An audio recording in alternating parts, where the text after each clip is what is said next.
Olá, eu sou o professor Joaquim Bento e vou falar agora da parte 2 sobre a aritmética de ponto flutuante da unidade 1 de teoria dos erros. E o que é aritmética de ponto flutuante? Bom, o computador ele usa um sistema para representar um número real, que é o chamado de aritmética de ponto flutuante, que é a representação em ponto flutuante. Ele é dado por essa fórmula que está marcada aí, que o número real R é dado por M, que é a mantissa, vezes beta, que é uma base elevada a E.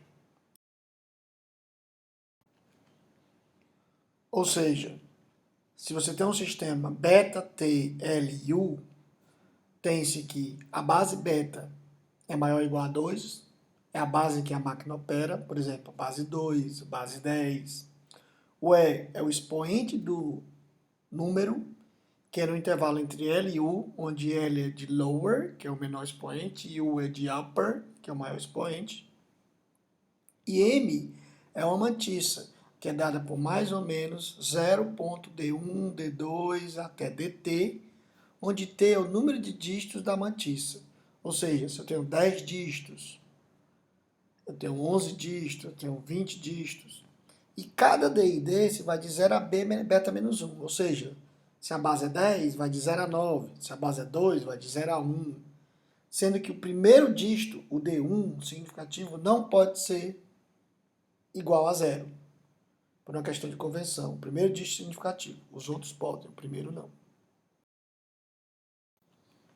Ou seja, se eu tiver no sistema de ponto flutuante SPF, na base 10, com 3 dígitos da mantissa, onde o expoente menor, o lower, é menos 5 e o maior, upper, é 5, o número real vai ser representado por mais ou menos 0.D1, D2, D3, porque são 3 dígitos da mantissa, vezes 10 elevado a E, que é o expoente, que daqui a pouco nós vamos ver como é que a gente acha, onde cada DI desse vai de 0 a 9, porque nós temos a base 10, é beta menos 1. E o primeiro dígito tem que ser diferente de 0 e o expoente está entre menos 5 a 5. Então, beta igual a 10 é a base, é o expoente, que é o número inteiro entre menos 5 e 5. A mantissa é 0.D1, D2 até DT, no caso até D3, onde T igual a 3 é o número de dígitos da mantissa. O interessante disso é que quando a gente estuda decimais, né, desde a época da escola, etc., você fica muito só achando que só existe a base decimal ou só acostumado com a base decimal. Com essa teoria da aritmética de pontos flutuantes, você pode trabalhar com qualquer base, com qualquer número de tiros da mantissa, com qualquer tipo de representação. Por exemplo, a SPF, nesse caso aí, é da base 3, com 2 dígitos na mantissa, de menos 1 a 2, ou seja, você vai estar 0.D1, D2, vezes 3 elevado a E. Então você pode fazer qualquer tipo de representação possível. Outras informações importantes no sistema beta TLU é o zero. O número zero é 0.0000t vezes beta elevado ao lower. Podia ser o upper também, mas por convenção se usa o lower. Qual o menor número positivo não nulo? Seria o M minúsculo, que é 0.100 vezes t dígitos da mantissa, ou seja, t menos 1, porque já considero 1, vezes beta elevado ao lower. E o primeiro dígito tem que ser diferente de 0, então o menor número que é possível é 0.10000 vezes beta elevado a L. No caso do maior número M grande, ele é dado por 0.θθθθ t vezes beta elevado a U de upper, onde esse θ é beta menos 1, ou seja, no caso da base 10, o θ é igual a 9, no caso da base 2, o θ é igual a 1, onde esse M grande é o maior número representável. Para ficar mais claro, suponha aquele mesmo sistema de ponto flutuante, na base 10, com 3 dígitos da mantissa, que vai menos 5 a 5. Então, o zero é dado por 0.000, ou seja, 3 vezes, que é 3 dígitos, vezes 10 elevado a menos 5, porque o lower é menos 5. O menor número positivo vai ser m pequeno, é 0.100, ou seja, o primeiro dígito significativo é 1, e você tem t menos 1 zeros, ou seja, 2 zeros, vezes 10 elevado a menos 5, que é o lower, que dá 10 elevado a menos 6, ou seja, é o menor número representável. Enquanto que o maior número representável é 0.999, 3 vezes, porque eu tenho 3 dígitos na mantiça, vezes 10 elevado a 5, que é o upper, que dá 99.900. Ou seja, eu só vou ter números representáveis nesse sistema de ponto flutuante entre 10 a menos 6 e 99.900. E da mesma maneira, você pode fazer para qualquer sistema de ponto flutuante. Por exemplo, aquele sistema de ponto flutuante 3, 2, menos 1 e 2.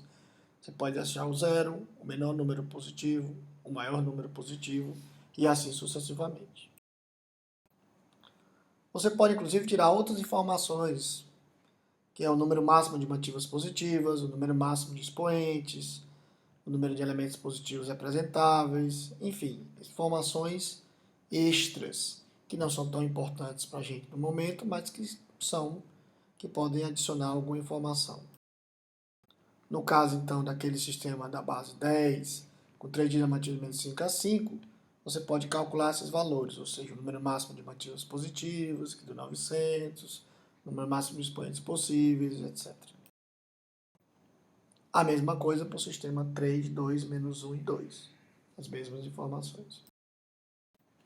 Bom, com isso, eu posso criar um conjunto G, onde, se eu tiver um sistema beta, de base beta, com T dígito da matiça, de L a U, o meu conjunto G, tem um número X, que pertence aos reais, está o quê? O módulo de X, né, porque eu posso trabalhar no positivo ou negativo, está entre o M pequeno, que é o menor número, e o M grande. Naquele caso, da base 10 seria entre 10 a menos 6 e 99.900. Neste caso, eu posso ter três situações. O X pertence ao conjunto G, mas ele não é representável. Por exemplo, ele precisa de mais do que 3 dígitos da mantissa. Precisa de 4 ou 5 dígitos. Então eu vou ter que fazer um truncamento ou arredondamento nesse caso. A segunda situação é que o X é menor do que o M pequeno.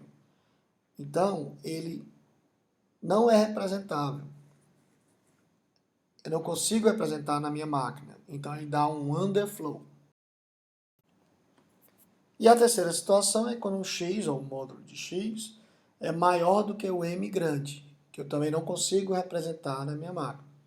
Então ele dá um overflow. Novamente, se eu tiver um sistema de ponto flutuante de base 10, com 3 dígitos da mantissa de menos 5 a 5, meu número vai ser 0.D1, D2, D3 vezes 10 elevado a E, onde o DI dá de 0 e 9, e meu expoente está entre menos 5 e 5. Nesse caso, o meu zero vai ser 0.000 vezes 10 elevado a menos 5, porque eu tenho 3 dígitos da mantissa e o meu lower é menos 5. O menor número positivo, m pequeno, é 0.100 vezes 10 é menos 5, porque eu tenho 3 dígitos da mantissa e o primeiro dígito tem que ser diferente de 0, e menos 5 é o lower, que dá então 10 a menos 6. O maior número positivo, m grande, é 0.999 vezes 10 a 5, porque eu tenho o upper igual a 5, que dá 99.900. E suponha que eu tenho o número 235.89, para saber se ele é representável ou não. A maneira melhor de fazer isso é, você coloca o número todo, por exemplo, x igual a 0.23589 vezes 10 a terceira, para achar o expoente 3. E aí você vai ver que você tem, no caso, 5 dígitos na mantissa. O 2, o 3, o 5, o 8 e o 9. Mas o meu sistema só tem 3 dígitos. Então, se eu for truncar, eu corto o 8 e o 9, ficando 0.235 vezes 10 a terceira. Se eu for arredondar, o 9 aumenta o 8, que aumenta o 5, ficando 0.236 vezes 10 a terceira. Então, eu tenho que fazer uma aproximação, porque esse número tem mais dígitos do que a mantissa consegue representar.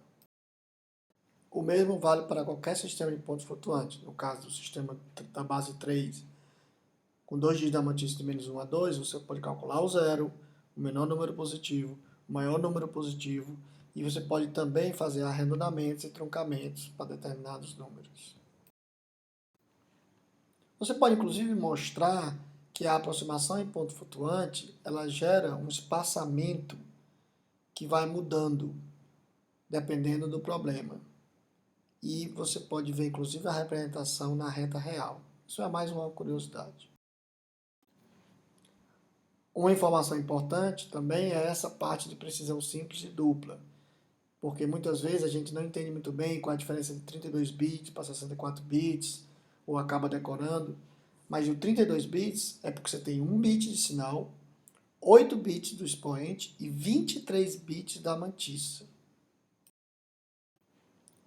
Enquanto que 64 bits você tem 1 bit de sinal, 11 bits de expoente e 52 bits de mantissa, ou seja, você vê que você conseguirá representar números bem grandes, tanto com 32 bits, mas maiores ainda com 64 bits.